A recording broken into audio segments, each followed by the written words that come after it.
राम जय। नमस्कार, स्वागत है एक बार फिर से आप सभी का आपके अपने ही चैनल हनुमान सेवा परिवार में। दोस्तों, आप सभी को नए वर्ष की ढेर सारी शुभकामनाएं। इस नए वर्ष के शुभारंभ में हम सभी मिलकर प्रार्थना करते हैं प्रभु श्री राम जी से कि उनके परम भक्त प्रभु श्री हनुमान जी और बाबा नीम करोली महाराज जी आप सभी भक्तों पर असीम कृपा बनाए रखें और इस आने वाले नए साल 2024 को आप सभी के जीवन के लिए अधिक से अधिक सफलता और खुशियों से भरा रखें। जो कुछ भी गलतियां मनुष्य से 2023 में हुई है उन सभी का दोहराव ना हो और इस 2024 को पूर्ण भक्तिमय एवं प्रेममय होकर बहुत ही अच्छे कर्मों की ओर अग्रसर होइए।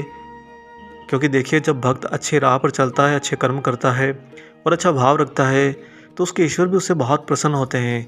और क्या हमारा ये कर्तव्य नहीं कि हम हमारे बाबा महाराज, हमारे प्रभु हनुमान जी, परम प्रभु श्री राम जी को प्रसन्नता प्रदान करवाएं, उनके आनंद में ही हमारा आनंद हो।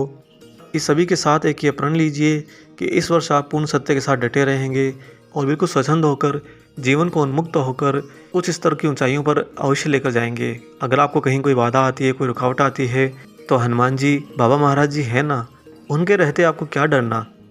अपने मन से सारे भय निकाल दीजिए और किसी के प्रति कोई भेदभाव भी ना रखिए, क्योंकि ये जो हृदय का द्वार है यह मात्र गुरु और प्रेम के लिए रखिए। एक बात याद रखिए, जहाँ प्रेम बसता है वहाँ पर सभी इंद्रियाँ घुटने टेक देती हैं।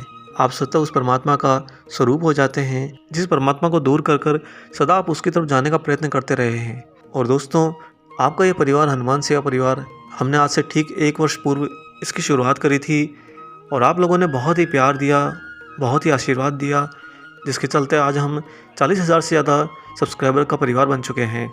आशा करते हैं आप अपना प्रेम यूं ही बरकरार रखेंगे और इस आने वाले 2024 में इस परिवार को और नई ऊंचाइयों पर लेकर जाएंगे। साथ ही हम आपको हमारी तरफ से भी आश्वासन देते हैं कि इस आने वाले साल में आपके लिए बहुत नए नए और भी अन्य रचनाएं लेकर आएंगे, जिसमें हम आज से ही आपके लिए एक नई रचना शुरू करने जा रहे हैं। वह है भक्त राज की सीरीज़, भक्त राज अर्थात हनुमान जी की। आज से आपको नियमित दिन में एक वीडियो बाबा महाराज जी पर और संध्याकालीन में एक वीडियो बाबा हनुमान पर भक्त राज सीरीज़ के रूप में प्रतिदिन प्राप्त होता रहेगा। अगर वीडियो में कोई त्रुटियां हो जाती है या कोई जानकारी साझा करने में थोड़ा विलम्ब हो जाता है तो इसके लिए हम सदैव क्षमा भाव के प्रार्थी हैं। अपना स्नेह यूं ही बनाए रखिएगा। और आज के इस वीडियो में हम आपसे साझा करेंगे एक ऐसी घटना जहां पर महाराज जी एक अस्वस्थ शरीर को किस तरह से अपने द्वारा दिए गए आशीर्वाद से एक नया पुनर्जन्म प्रदान करते हैं। दोस्तों, अगर वीडियो अच्छा लगे तो देखते हुए इसे लाइक ज़रूर कर दीजिएगा और जो लोग चैनल पर नए हैं वो चैनल को सब्सक्राइब जरूर कर लीजिएगा और वीडियो को जितना ज़्यादा से ज़्यादा हो सकता है शेयर कीजिए, साझा कीजिए, ताकि सभी तक ये कथा प्रसाद अवश्य पहुँचे। आइए ले चलते हैं आपको इस बहुत ही अद्भुत से रोचक घटनाक्रम पर। श्री ओम प्रकाश सिक्का, जो कि बम्बई में लगभग 16 वर्ष की लंबी अवधि तक एक औद्योगिक प्रतिष्ठान में इंजीनियर के पद पर कार्यरत थे। बाद में एक मित्र के साथ मिलकर अपना व्यापार करने का भी उन्होंने निश्चय किया और इसी उद्देश्य से वे बम्बई की नौकरी छोड़कर 1988 में दिल्ली आ गए। श्री सिक्का जी महाराज जी के बहुत ही अनन्य भक्त रहे हैं और बाबा महाराज जी का उन पर ही नहीं, उनके परिवार पर भी असीम आशीर्वाद सदैव बना रहा है। सिक्का जी के जीवन में बाबा महाराज जी की अनेकों लीलाएं, अनेकों दिव्य चमत्कार हैं, जिसे उन्होंने महाराज जी की विशेष कृपा ही माना है। यह घटना उस समय की है जब एक बार उनकी सास हल्द्वानी आई हुई थी। तभी एक दिन सिक्का जी को अपने मन में आया कि सास कुछ दिनों के लिए यहाँ पर आई हुई हैं, अतः सास और पत्नी को लेकर क्यों न पद्मपुरी के दर्शन करा दिए जाएं। अतः उन्होंने घर में चर्चा करी और अपनी सास और पत्नी के सहित सवेरे सवेरे ही अगले दिन पद्मपुरी के दर्शन करने के लिए निकल गए। और उस यात्रा के दौरान सिक्का जी स्वयं ही कार चला रहे थे। घर से ज़्यादा वे लोग 250 किलोमीटर दूर गए होंगे कि अचानक सिक्का जी के सीने में बहुत ज़ोर का दर्द उठने लगा। ये बात उन्होंने अपने साथ आई पत्नी को बताई तो वह भी घबरा कर यही बोली कि क्यों ना हम तुरंत अभी घर लौट जाएं, पहले आप अपना स्वास्थ्य ठीक कर लीजिए, उसके बाद हम दोबारा आकर दर्शन कर लेंगे। परंतु चूंकि एक लंबा रास्ता वे तय कर चुके थे, अतः सिक्का जी ने सोचा कि जब घर से निकल ही चुके हैं तो अगले 2-3 घंटे में पहुंचकर पद्मपुरी में दर्शन ही क्यों ना कर लें और वापस आकर डॉक्टर को जांच भी करा लेंगे। इसी विचार से सिक्का जी लगातार कार दौड़ाते रहे, परंतु विधाता को कुछ और ही मंजूर था। लगभग वे 5-6 किलोमीटर और गए होंगे कि उनके सीने का दर्द और ज़्यादा बढ़ गया। अब उन्हें सांस लेने में बहुत तकलीफ हो रही थी। उन्होंने गाड़ी चलाते हुए अपने मन में महाराज जी और श्री सिद्धि माँ का स्मरण करना शुरू किया। वह निरंतर महाराज जी बचा लो, महाराज जी बचा लो का आह्वान कर रहे थे। और जब उनका सीने का दर्द असहनीय स्थिति में पहुंच गया तो उन्होंने गाड़ी मोड़ी और वापस तीव्र गति से अपने घर की ओर लौट गए। ज्यों ही घर पहुंचे, घर आकर सिक्का जी जैसे ही पलंग पर लेटे वे एकदम से अचेत हो गए, अर्थात उनका शरीर पूरा जम गया और साथ ही उनकी सांसें भी उखड़ने लगी। इससे उनके घर में कोहराम मच गया। पत्नी और सास दोनों घबरा उठी। पत्नी तो बुरी तरह से रोने लगी। उनकी समझ में नहीं आ रहा था कि अब क्या करें। सास के कहने पर जैसे तैसे उन्होंने कई डॉक्टरों को फ़ोन किया, लेकिन चूंकि वह दिन स्वतंत्रता दिवस का था अतः कोई डॉक्टर नहीं मिला। नज़दीक आकर सिक्का जी की पत्नी ने जब उनका हाथ पकड़कर नब्ज का संज्ञान लेना चाहा तो उन्होंने पाया कि नब्ज तो अब थम चुकी है। इसके साथ ही सिक्का जी का शरीर ठंडा पड़ने लगा और उनके शरीर से खूब पसीना बाहर आने लगा। काफ़ी देर तक यहाँ वहाँ फ़ोन मिलाने के बाद में उन्हें एक डॉक्टर मिला, परंतु स्थिति काफ़ी गंभीर बताकर उस डॉक्टर ने उन्हें तुरंत अस्पताल ले जाने की सलाह दी। उनके घर में उस समय कोई पुरुष नहीं था, अतः परिस्थिति उनके लिए बड़ी जटिल हो गई थी।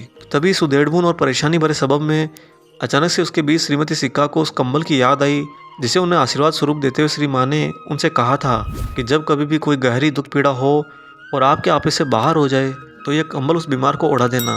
श्रीमती सिक्का ने तुरंत वह कंबल अलमारी से फ़ौरन निकाला और उस कंबल को खोलकर सिक्का जी के ऊपर डाल दिया।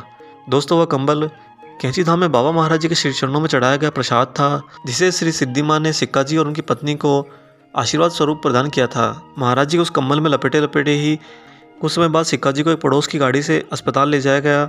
वहाँ केवल हाउस सर्जन मिला जो उनकी हालत देखकर दूसरे कमरे में कोरामीन लेने के लिए चला गया, लेकिन तब तक महाराज जी का कंबल अपनी लीला दिखा चुका था। अचानक से कमर के अंदर हलचल हुई और सिक्का जी के सीने का दर्द एक झटके में गायब हो गया और वह पूरा होश में आकर बेड पर बैठ गए और चारों तरफ का दृश्य देखकर बोलने लगे कि मैं कहाँ हूँ, यहाँ क्या कर रहा हूँ, मुझे कौन यहाँ लेकर आया है। तब तक वह हाउस सर्जन भी आ गया और वह स्वयं भी ये स्थिति देखकर पूरी तरह से घबरा गया कि जिस शरीर के प्राण उखड़ रहे हों, जो पूर्ण रूप से अचेत पड़ा हो, वह मनुष्य एकदम से बैठा हुआ कैसे है। इसी उधेड़बुन में 1 घंटा और बीत गया और बाबा महाराज जी का ऐसा दिव्य आशीर्वाद मिला कि उस 1 घंटे में ही सिक्का जी पूर्ण रूप से स्वस्थ हो गए। अगले कुछ घंटों बाद जब सीनियर डॉक्टर आए और उनके द्वारा चेकअप कराया गया तो उन्होंने पाया कि उनके सीने में कोई दर्द नहीं है और ना ही उन्हें कोई हार्ट अटैक जैसी जानलेवा बीमारी की संभावना है। दोस्तों, सिक्का जी बीमारी के बाद के अपने शरीर को महाराज जी का दिया हुआ ही मानते हैं। वे कहते हैं कि बाबा ने उन्हें पुनर्जन्म दिया है और ये सत्य भी है। जहाँ भक्त के पूर्ण रूप से प्राण पखेरु ही उड़ गए हों, वहाँ पर मात्र महाराज जी के कंबल से वह पूर्ण रूप से स्वस्थ हो जाए, ये बाबा महाराज जी की लीला नहीं तो और क्या है।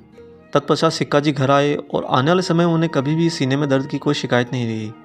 अतः दोस्तों, आप इस बात का सदैव ध्यान रखिए कि जब आप कैंची धाम जाते हैं या वृंदावन जाते हैं, महाराज जी किसी भी धाम जाते हैं, वहाँ से अगर आपको कोई भी वस्तु, कोई भी प्रसाद स्वरूप मिलती है तो उसके महत्व को समझिए। वह मात्र एक वस्तु नहीं है, वह स्वयं बाबा महाराज जी एक भौतिक स्वरूप में आपके घर पर आपके साथ पधारते हैं और एक तरह से वह रामबाण होता है आने वाले जीवन चक्र में। जब भी कोई बड़ी दुर्घटना घटे, बड़ा हादसा हो, उसमें से तुरंत आपको बाहर निकालने के लिए। आशा करते हैं आज का ये वीडियो आपको पसंद आया हो। वीडियो अगर अच्छा लगा तो जाने से पहले से लाइक ज़रूर कर दीजिएगा और ज़्यादा से ज़्यादा लोगों में से शेयर कर दीजिएगा। जो लोग चैनल पर नए हैं वो चैनल को सब्सक्राइब कर लीजिए और एक बार फिर से आप सभी को इस नए वर्ष की 2024 की ढेर सारी शुभकामनाएं। इसके साथ ही अपने माता पिता का पूर्ण रूप से ख्याल रखिए और परम प्रभु श्री राम जी का निरंतर गुणगान करते हुए बाबा हनुमान और बाबा नीम करोड़ी महाराज जी की निस्वार्थ होकर सेवा करते रहिए। जय सिया राम।